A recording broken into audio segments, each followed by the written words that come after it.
शास्त्र यहां तक कहता है गर्भवती नारी का जब गर्भ रहता है और उस समय पर गर्भ में जब संतान रहती है और ग्रहण, चंद्र ग्रहण हो चाहे सूर्य ग्रहण हो, ग्रहण अगर पड़ता है तो परिवार में शास्त्रों में ऐसा वर्णन आता है कि गेरू, गेरू मतलब लाल चंदन।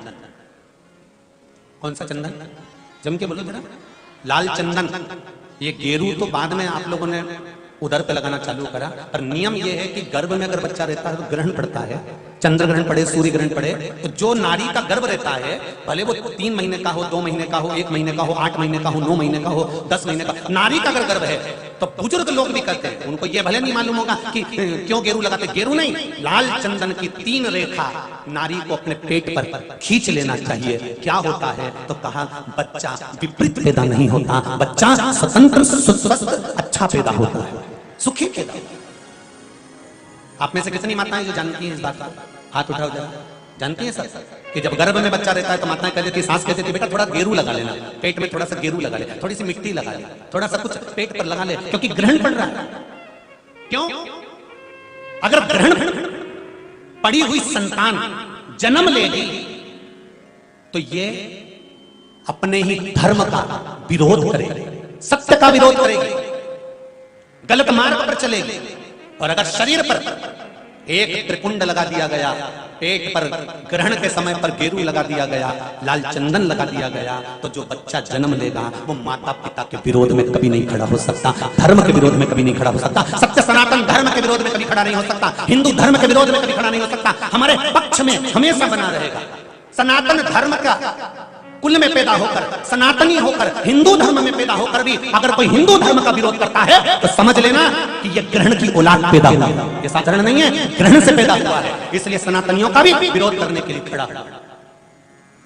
और आप सबसे निवेदन है, जब ग्रहण पड़े गर्भ पर भले गेरू की 3 लाइन खींच लो, चाहे लाल चंदन की 3 लाइन खींच लो, पर अपने गर्भ पर गेरू लगाना जरूरी होता है, क्योंकि बच्चा अपने माता पिता की भी नहीं सुनता अगर ग्रहण का भाव उस बच्चे पर पड़ जाए। अगर माता पिता को अपनी सेवा करवाना है तो गर्भस्थ बालक को जब ग्रहण पड़े तो शरीर पर थोड़ा सा त्रिपुंड लगा लेना चाहिए। क्यों? क्योंकि बुजुर्ग माँ बाप की जिंदगी खराब नहीं हो। कई बेटे ऐसे होते हैं माता पिता को नहीं गिनते, कई बेटे ऐसे होते हैं माँ बाप को 2 रोटी नहीं देते, वृद्धाश्रम में छोड़ आते हैं। समझ लो कि ये ग्रहण के पैदा हुए। बुजुर्ग माताएं बहुत पहले से कहती आई हैं, शायद यहाँ पे भी जितनी बुजुर्ग माताएं बैठी होंगी वो जानती होंगी। 9 महीने में नारी के गर्भ में जब 9 महीने बच्चा रहता है तो कोई 1 महीना ऐसा होता है जिस महीने में बुजुर्ग माताएं कहती है कि नदी नाले मत नागो। बोलो सही है कि गलत है? अरे जम के बोलो जी जी सही है। 1 महीना ऐसा होता है, वो 7वां हो कि 6ठा हो कि 8वां हो, जो आपके स्मरण में होगा। कई माताएं कहती हैं और बुजुर्ग माताएं कहती हैं तो बहुओं को लगता है ऐसा कोई होता है, ये तो ढोंग प्रपंच है, ये तो ढकोसला होगा, ये तो ढोंग होगा। पर उसका प्रसंग कई बहुओं ने माताओं से कहा होगा ऐसा कोई होता है क्या कि मैं मायके नहीं जाऊं और ये वाले महीना 1 महीना 9 महीने में 1 महीना मेरी माताओं के गर्भ के समय का ऐसा होता है कि जिस महीने में बुजुर्ग माताएं कह देती है कि इस महीने में तुम नदी नाले मत लांगो, अपने घर में रहो, स्वस्थ रहो, ना कहीं जाना ना कहीं आना। डॉक्टर को दिखाने जाना हो तो चले जाओ, मना नहीं, पर नदी नाले लांग कर मत जाना, इधर हो तो चले जाओ। बुजुर्ग माताएं कहती हैं। अब इन बुजुर्ग माताओं को किसने बताया ये कि नदी नाले मत नांगना? वो प्रसंग यीशु महापुराण की तर्पण, जो शिव पुराण की कथा आप सुन रहे हो, वो प्रसंग यहां मिलता है कि स्वधा तप कर रही है और उसके तप करते समय वो अपने बच्चों को जन्म देने वाली है, और उस समय पर यमराज की धर्मपत्नी धुमोरना समझाने के लिए आती है। 1 महीना लगता है धुमोरना को स्वधा को समझाने के लिए। इसलिए हमारे यहाँ पर बुजुर्ग माताएं कहती है कि इस महीने में तो नदी नाले मत नांगना, क्योंकि यम की पत्नी आई है। जब गर्भस्थ बच्चा रहता है, जब गर्भ में संतान रहती है, गर्भ में जब औलाद रहती है, गर्भ में जब संतान रहती है, तो नारी के 9 महीने में से 1 महीना ऐसा निकलता है बच्चा पूरी तरह से स्वस्थ होगा, धड़कन भी होगी, सब कुछ होगा, तुम भी अच्छे रहोगे। पर 9 महीने में 1 महीना कष्ट का तो जाता ही है, ये निश्चित है। क्यों? क्योंकि उस समय पर स्वधा के पास में धुमोरना यमराज की पत्नी आकर बैठी थी, जिस समय पर स्वधा अपने बच्चों को प्रकट कर रही थी, तब उस समय पर धुमोरना आकर विराजमान हो गई, यमराज की पत्नी आकर विराजमान। अब नई नई बहुएं तो इस बात पर विश्वास नहीं करती हैं, पर मुझे आश्चर्य इस बात का होता है कि बुजुर्ग माताएं कितनी विद्वान होगी पुराने समय की कि उनको शिव महापुराण की ये संवाद धुमोरना का यमराज की पत्नी का किसने सुना होगा। और ये बुजुर्ग माताओं को भी मालूम, इनकी सास ने और उनकी भी सास ने और उनकी भी सास ने, मतलब सनातन हिंदू धर्म कितना पुराना सनातन धर्म है, जरा विचार करिए कि वो आज तक चले आया। अब उसको लोग ढोंग के ले, ढकोसला के ले, चाहे कुछ के ले। अब ये तो अब यहाँ बैठकर आप लोगों को कुछ शिव पुराण के, कुछ स्कंद पुराण के, कुछ पद्म पुराण के, कुछ अग्नि पुराण के, कुछ नर्मदा पुराण के कुछ उपाय यहाँ से बता दिए जाते हैं। अब उसमें लोग हमें टोटका वाला महाराज कहें, चाहे जो महाराज के, उनकी मर्जी। आग लगे बस्ती में, सियोर वाला रहे मस्ती, अपने को क्या करना उसमें, तो जो बोले बोलता रहे। शिव महापुराण की कथा कहती है, जन्म के बच्चा जब जन्म लेता है, जन्म के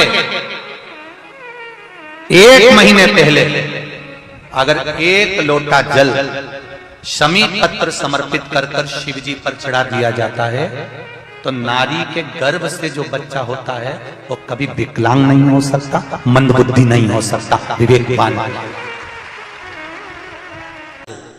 नारी के गर्भ में संतान है, नारी के गर्भ में संतान। और एक बात और स्मरण रहे, नारी अगर गर्भस्थ बच्चा है और नारी को ऐसा लग रहा है कि ये जरूर कुछ परेशानी, कुछ कष्ट जीवन में आने वाला है, हो सकता है मेरे बच्चे को, शंका जो होती है उस समय पर भी स्वधा का स्मरण मूल हो जाता है, स्वधा का स्मरण। हम तो कहेंगे, कई लोगों ने भ्रम पैदा कर रखा है, कई लोगों ने भ्रम पैदा कर रखा है। कई महाराज लोग कह देते हैं कि जब गर्भ से नारी रहे तब शंकर भगवान को ना छुए, शिवलिंग का स्पर्श ना करे, शंकर जी को छुए नहीं। ना जाने कौन से महाराज ने कह दिया, एक आध बार मिल जाए तो पकड़ के सियोर लिया,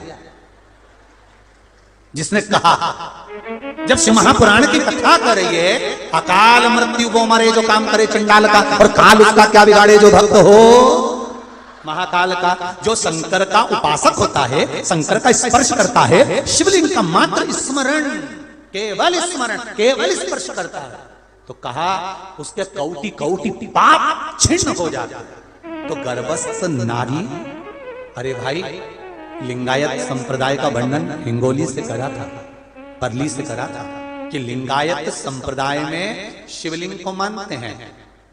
बच्चा गर्भ से जन्म लेता है, मां जब तक बच्चे को दूध नहीं पिलाती, जब तक उसका गुरु मंत्र नहीं हो जाता, उसको लिंगायत संप्रदाय के संत आकर जब तक गुरु मंत्र नहीं दे देते तब तक नारी उसको दूध तक नहीं पिलाती। यहां तक वर्णन, विचार करिए जरा। तो फिर कौन ने कह दिया कि शंकर भगवान के शिवलिंग को छूना नहीं चाहिए, गर्भवती नारी को स्पर्श नहीं करना चाहिए? और कौन सी पुराण में लिखा है, कौन से शास्त्र में लिखा है? यहां शास्त्र कह रहा है, शिव महापुराण, स्कंद पुराण, नील पुराण, नर्मदा पुराण, पद्म पुराण वर्णन करती है। आप दिल से, हृदय से, चित्त से शंकर भगवान की आराधना कर सकते हो। हाँ, नारी अगर गर्भस्थ बालक है और उसको चिंता है, बहुत टेंशन है, और उसके साथ शिव की आराधना कर रही है, तो बाबा के ऊपर एक बेलपत्र भी अगर वो चढ़ा रही है चावल के दाने के साथ, तो ये निश्चित है कि स्वधा उसके गर्भ की रक्षा करती है और बच्चा समाप्त नहीं हो सकता, ये निश्चित है। स्वधा तप करी, साधना करी, और तप साधना कर कर स्वधा के सम्मुख में 3 बेटियां प्रकट हो गई हैं। वो 3 बेटी है महाराज, 3 बेटियां प्रकट महाराज, मैना, धन्या और कला, ये 3 बेटियों का प्रागट्य सम्मुख में हो गया। आप देखेंगे कल की कथा में कि मैना, धन्या, कला, इन तीनों के नाम से जिसको स्वप्न में सांप दिखते हो, मरे हुए व्यक्ति नजर आते हो, या घर में बार बार घात आ रही होती है, तो पितरों की 3 लड़कियां मैना, धन्या और कला, इन तीनों के नाम से पीपल के पत्ते की बंदरवाल कैसे बांधी जाती है, जिससे घर में सांप भी नहीं निकलते, स्वप्न में सांप नहीं दिखते और घर में कोई गलत कार्य नहीं होता। जैसे बच्चे गलत संगत की ओर नहीं जाते, मदिरा पान जुआ वेश्यावृत्ति